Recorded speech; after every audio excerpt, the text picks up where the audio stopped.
في فيديو النهارده بقى انا هتكلم معاكم عن نوع مختلف من عمليات زراعه الشعر، عمليات غير تقليديه احنا بنطلق عليها مصطلح العمليات الاصلاحيه او الريبيرتيف هير سيرجري. يعني ايه عمليه اصلاح زراعه شعر؟ هنفترض مثلا ان في حد عمل عمليه زراعه شعر، مش هنقول النتيجه مش عاجباه، لان فشل العمليه من عدمه ده بيحدده حاجات تانية كتير، من اهمها معطيات العيان، منطقته المنحى، سمك الجرافتات، عدد الشعر في الجرافت الواحد، ومدى طبعا التزامه بالتعليمات، يعني حاجات كتيره جدا بيتحدد عليها النتيجه، سواء بالقبول او بالرفض. بس لازم يكون في معطيات ثابته، ولازم يكون في حقائق نحن لا نغفل عنها. انما لما انا اتكلم عن عمليه اصلاح او عمليه زراعه شعر فاشله، يبقى العمليه دي لم يتم مراعاة الأصول الطبية لزراعة الشعر فيه. يعني مثلا رسم خط الجبهة ما كانش مطابق للمعايير، لا السن ولا الشكل ولا النوع، سواء كان ذكر أو أنثى. الكثافة طبعا كانت غير مقبولة بالمرة، مش عشان خاطر معطيات العيان وحشة، لا عشان خاطر تم هدر عدد كبير من الجرافتات، سواء بالإهمال أو بسوء التخطيط أو بسوء التوزيع، أو إن التيم اللي اشتغل العملية ما كانش على القدر الكافي من التدريب والخبرة إن هو يشتغل العملية يستخلص الجرافتات،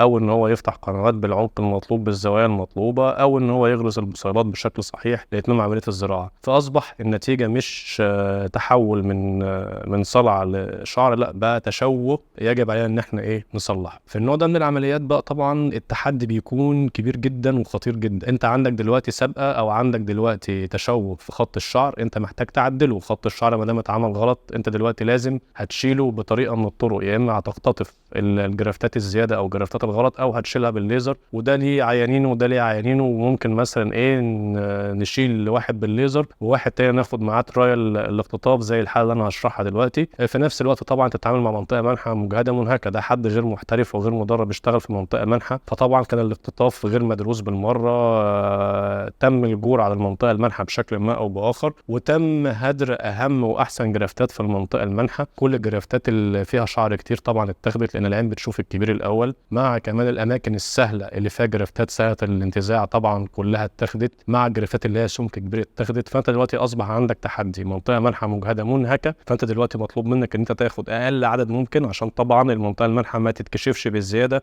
او ما تتشوهش بالزياده، وتستغل العدد القليل ده اللي هو مش احسن كواليتي كمان، وتطلع منه نتيجه مقبوله او نتيجه طبعا ممتازه. لان خلاص هنا بقى الجرافت ليها ثمن والدخله بحسابه، قد تكون الدخله اللي انت هتدخلها دي هي الدخله الاخيره. فهو العيان بيجي لي بيقول لي خلاص يا باشا انا رحت لفلان او رحت المركز مش عارف مين، وده الشكل طبعا تشوه، والمنطقه المنحى عندي مش تمام، وانا مش ناقص، وطبعا مأساة وألم نفسي، خط جبهه انثوي وهو راجل، او زراعه بشكل خاطئ ما او باخر يعني. والفتره الجايه ان شاء الله هعمل لكم سلسله عن العمليات الاصلاحيه حولنا فيها الناس من تشوه لنتائج مبهره وجميله جدا بفضل الله تعالى.